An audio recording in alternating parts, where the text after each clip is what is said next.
ओम नमो भगवते वासुदेवाय नमः।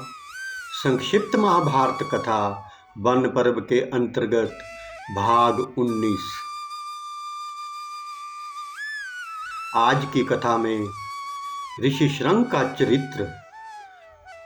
विषमपिजायन जी बोले, राजन, फिर कुंती नंदन महाराज युधिष्ठिर क्रमशः नंदा और अपर नंदा नाम की नदियों पर गए, जो सब प्रकार के पाप और भय को नष्ट करने वाली है।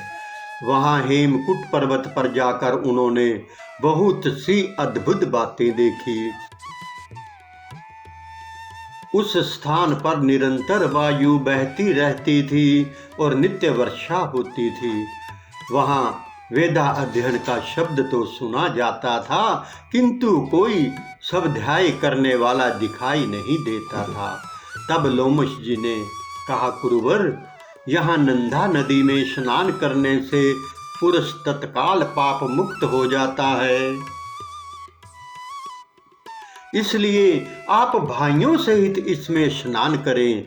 ये सुनकर महाराज युधिष्ठिर ने अपने भाई और साथियों के सहित नंदा में स्नान किया और फिर शीतल जल वाली अत्यंत रमणीक और पवित्र कोश की नदी पर गए।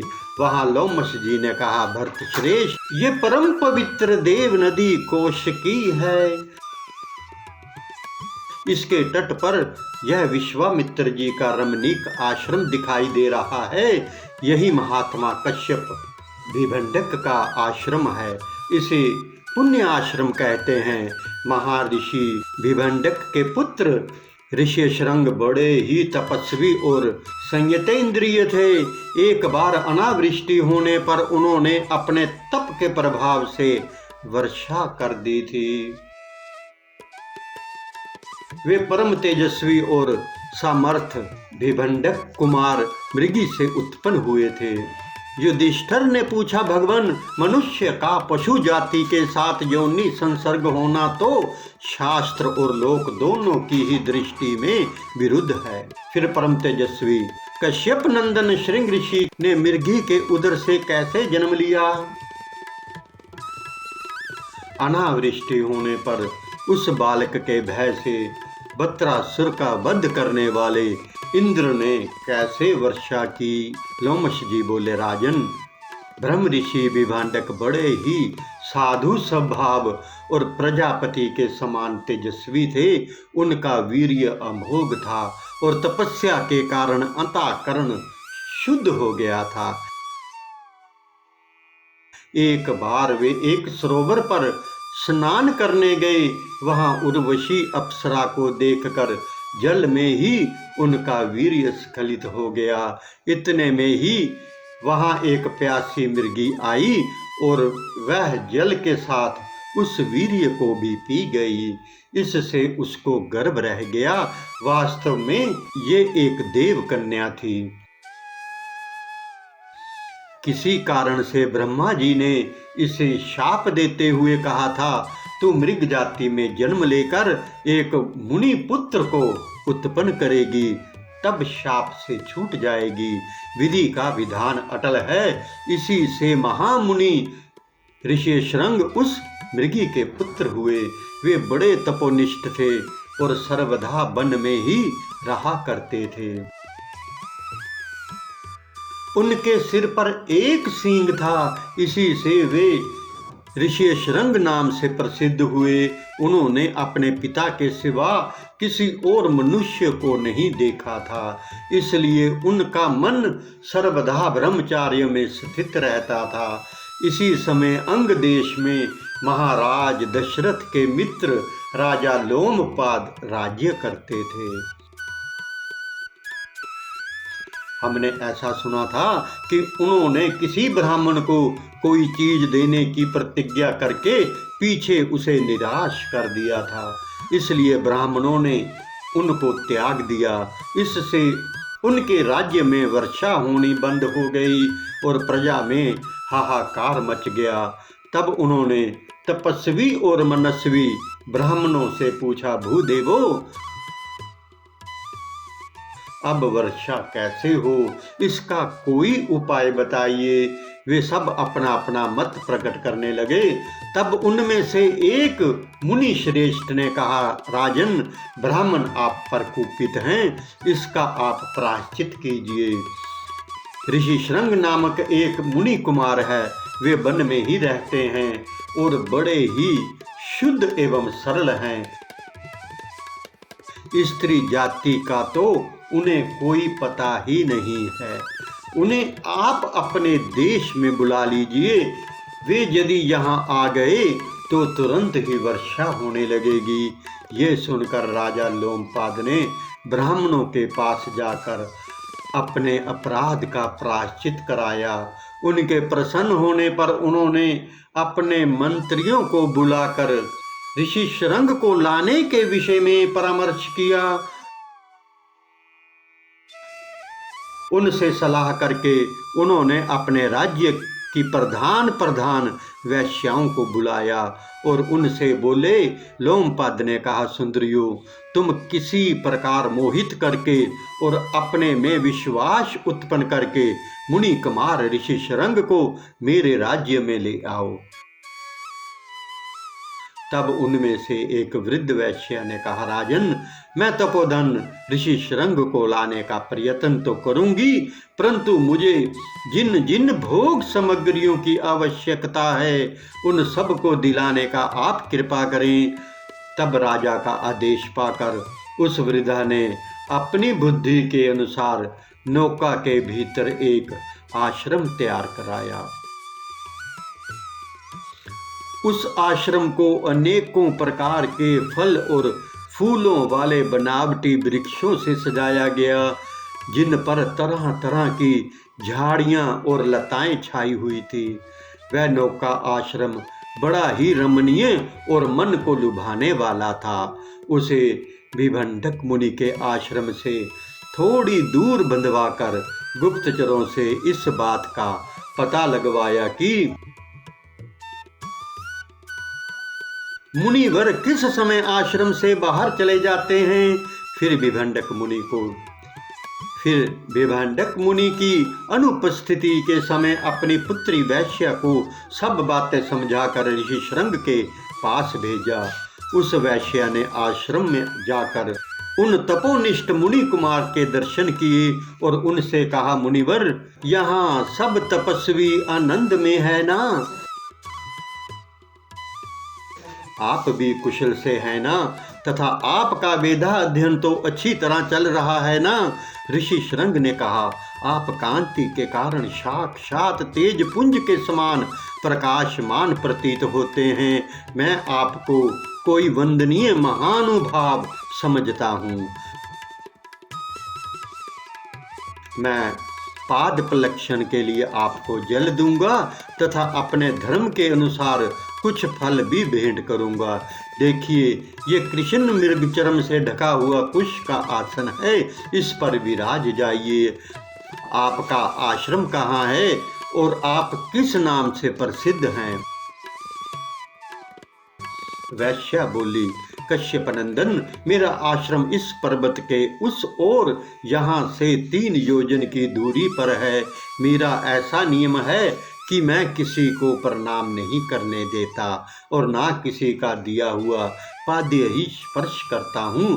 मैं आपका प्राणंभ्य नहीं हूँ, बल्कि आप ही मेरे वंद्य हैं। ऋषि श्रृंग बोले, ये भिलावे, आंवले, कुर्शक, इंगूदी और पिपली आदि पके हुए फल रखे हैं। इनमें से आप अपनी रुचि के अनुसार ग्रहण करें। लोमश जी कहते हैं, राजन, उस वैश्य की लड़की ने उन सब फलों को त्याग कर उन्हें अपने पास से बड़े रसीले, दर्शनीय और रुचिवर्धक स्वादिष्ट पदार्थ दिए। इसके सिवा सुगंधित मालाएं, वचित्र और चमकीले वस्त्र तथा बढ़िया बढ़िया शरबत भी दिए। उन्हें पाकर श्रृंग ऋषि बड़े प्रसन्न हुए और हंसने खेलने में उनकी प्रवृत्ति हो गई। इस प्रकार उनके मन में विकार का अंकुर फूटता देख वैश्या उन्हें तरह तरह से लुभाने लगी। फिर कई बार उनका गाढ़ उल्लंघन कर उनकी ओर कटाक्षपात करती हुई अग्निहोत्र का बहाना करके वहां से चल दी। एक मुहूर्त बीतने पर आश्रम में कश्यप नंदन विभाडक मुनि आए। उन्होंने देखा कि ऋषि शृंग अकेले में ध्यान सा लगाए बैठा है। उसके चित्त की स्थिति सर्वथा विपरीत हो गई है। वह ऊपर की ओर देख देख कर बार बार दीर्घ निश्वास छोड़ता है। उसकी ऐसी दीन दशा देखकर उन्होंने कहा, बेटा, आज सायंकाल के अग्निहोत्र के लिए तुमने समिधाएं ठीक क्यों नहीं की? क्या आज तुम अग्निहोत्र से निवृत्त हो चुके हो? आज तुम और दिनों की तरह प्रसन्न नहीं जान पड़ते, बड़े ही चिंतातुर, अचेत और दीन से दिखाई देते हो। बताओ तो आज यहाँ कोई आया था क्या? ऋषि शृंग ने कहा, पिताजी, यहाँ आश्रम में एक जटाधारी ब्रह्मचारी आया था। वे सुवर्ण के समान उज्जवल वर्ण का था। उसके नेत्र कमल के समान विशाल थे। वह बड़ा ही रूपवान, सूर्य के समान तेजस्वी और अत्यंत गौर वर्ण था। उसके शरीर पर बड़ी सुगंधित और लंबी लंबी काली जटाएं थी। वे सुनहरी डोरियों से गुंथी हुई थी। आकाश में जैसे बिजली चमकती है, उसी प्रकार उसके गले में सुवर्ण के आभूषण झिलमिला रहे थे। गले के नीचे उसके 2 मांसपिंड थे। वे रोमहीन और बड़े ही मनोहर थे। जिस समय वह चलता था, उसके पैरों से बड़ी ही अद्भुत झनकार होती थी तथा मेरे हाथों में जैसे ये रुद्राक्ष की माला बंधी हुई है, उसी तरह उसके दोनों हाथों में झनकराती हुई सोने की लड़ियां पड़ी हुई थी। उसका मुख भी बड़ा ही विचित्र और दर्शनीय था। उसकी बातचीत सुनकर हृदय में आनंद की लहरें उठने लगती थी। उसकी कोयल की सी वाणी बड़ी ही सुरीली थी। उसे सुनने से मेरे हृदय में हूक सी उठती थी। वह मुनि कुमार क्या था, मानो कोई देव पुत्र ही था। उसे देखकर मेरे मन में उसके प्रति बहुत ही प्रीति और आसक्ति हो गई है। उसने मुझे नए नए फल दिए थे। मैंने आज तक जो जो फल खाए हैं, उनमें से किसी का भी वैसा रस नहीं मिला। उसमें ना तो वैसे छिलके ही हैं और ना उसके समान गुद्दा ही है। उस रूपवान मुनि कुमार ने मुझे बड़ा ही स्वादिष्ट जल पीने को दिया था। उसे पीते ही मुझे बड़े आनंद का अनुभव हुआ और पृथ्वी घूमती सी दिखाई देने लगी। वे जो बड़े ही विचित्र और सुगंधित पुष्प पड़े हुए हैं, उसके वस्त्रों में गुथे हुए थे। इन्हें बिखेर कर वे तप से दीप्यमान मुनि कुमार अपने आश्रम को चला गया है। उसके जाते ही मैं अचेत सा हो गया हूँ और मेरे शरीर में दाह सा होता है। मैं चाहता हूँ जल्दी से जल्दी उसके पास पहुँचूं और उसे यहाँ लाकर सदा अपने साथ रखूं। विभंडक बोले, बेटा, ये तो राक्षस, ये ऐसे ही विचित्र और दर्शनीय रूप से घूमते रहते हैं। ये बड़े ही पराक्रमी होते हैं और ऐसे सुंदर सुंदर रूप धारण करके सर्वदा तपस्या में विघ्न डालने का विचार करते रहते हैं। जिस जितेंद्रिय मुनि को उत्तम लोकों में जाने की इच्छा हो, उसे इनका साथ नहीं करना चाहिए। ये बड़े पापी होते हैं और तपस्वियों को विघ्न पहुंचाकर ही प्रसन्न होते हैं। तपस्वी को तो उनकी ओर आंख उठाकर देखना भी नहीं चाहिए। बेटा, तुम जिन स्वादिष्ट पेय पदार्थों की बात करते हो, उन्हें तो दुष्ट लोग पीते हैं और वे ही ऐसी रंग बिरंगी सुगंधित मालाएं पहनते हैं, ये चीजें मुनियों के लिए नहीं बताई गई हैं। ये राक्षस हैं, ऐसा कहकर विभंडक मुनि ने अपने पुत्र को रोक दिया और स्वयं उस वैश्या को ढूंढने लगे। जब 3 दिन तक उसका कोई पता ना लगा तो आश्रम में लौट आए। इसके पश्चात जब श्रोत विधि के अनुसार विभंडक मुनि फिर फल लेने के लिए गए तो वह वैश्या ऋषि शृंग को फंसाने के लिए फिर आई।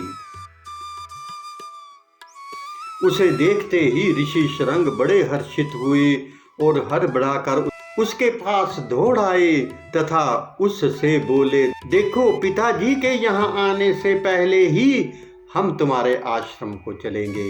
हे राजन, इस युक्ति से विभंडक मुनि के एकमात्र पुत्र ऋषि शृंग को उन माँ बेटी ने नाव पर चढ़ा लिया और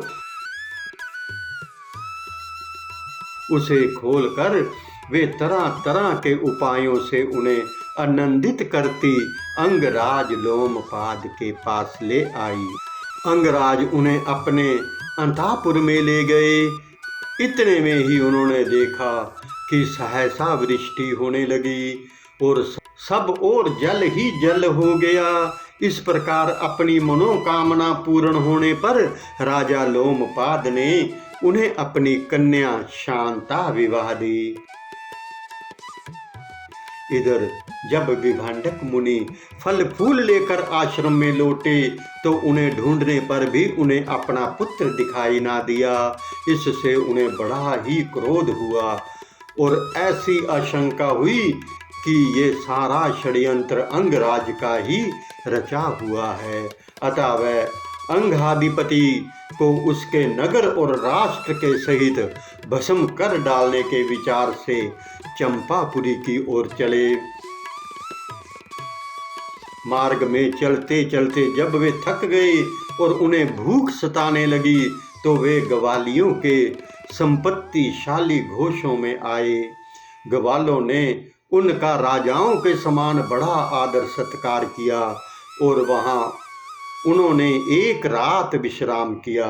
जब गोपों ने उनकी अत्यंत आवभगत की तो उन्होंने पूछा, क्यों भाई, तुम किसके सेवक हो? तब वे सभी ग्वालिये बोले, ये सब आपके पुत्र की ही संपत्ति है। इस प्रकार देश देश में सत्कार पाने से और ऐसे ही मधुर वाक्य सुनने से उनका उग्र कोप शांत हो गया और वे प्रसन्न चित्त से अंगराज के पास पहुँचे। नरश्रेष्ठ लोमपाद ने उनका विधिवत पूजन किया। उन्होंने देखा कि स्वर्ग लोक में जैसे देवराज इंद्र रहते हैं वैसे ही वहां उनका पुत्र विद्यमान है। साथ ही उन्होंने विद्युत के समान चमचमाती अपने पुत्र वधू शांता को भी देखा। पुत्र को अनेकों ग्राम और घोष मिले देखकर तथा शांता को देखकर उनका सारा क्रोध उतर गया। फिर तो जिसमें राजा लोमपाद की विशेष प्रसन्नता थी वही काम उन्होंने किया। पुत्र को वहीं छोड़कर उन्होंने उससे कहा, जब तुम्हारे पुत्र उत्पन्न हो जाए तो राजा का सब प्रकार मन रखकर वन में ही चले आना। ऋषि शृंग भी पिता की आज्ञा का पालन कर फिर उन्हीं के पास चले आए। शांता भी सब प्रकार अपने पति के अनुकूल आचरण करने वाली थी। वे भी वन में ही रहकर उनकी सेवा करने लगी। जिस प्रकार सौभाग्यवती अरुधंती वशिष्ठ की, लोपामुद्रा अगस्त्य की और दमयंती नल की सेवा करती थी, उसी प्रकार शांता ने भी अत्यंत प्रेम पूर्वक अपने वनवासी पति की सेवा की। ये पवित्र कीर्तिशाली आश्रम उन्हीं ऋषि शृंग का है। इसके कारण इस समीपवर्ती विशाल सरोवर की शोभा भी बहुत बढ़ गई है। इसमें स्नान करके तुम कृतकृत्य और शुद्ध हो जाओ, फिर दूसरे तीर्थों की यात्रा करना। ओम नमो भगवते वासुदेवाय नमः। एक विनम्र निवेदन है कि संपूर्ण महाभारत की रोचक एवं ज्ञानवर्धक कथाओं का आनंद लेने के लिए आप हमारे YouTube चैनल कहना सेवा के साथ जुड़ें तथा अपने सभी मित्रों को भी हमारे चैनल को लाइक और सब्सक्राइब करने के लिए आज ही आमंत्रित करें।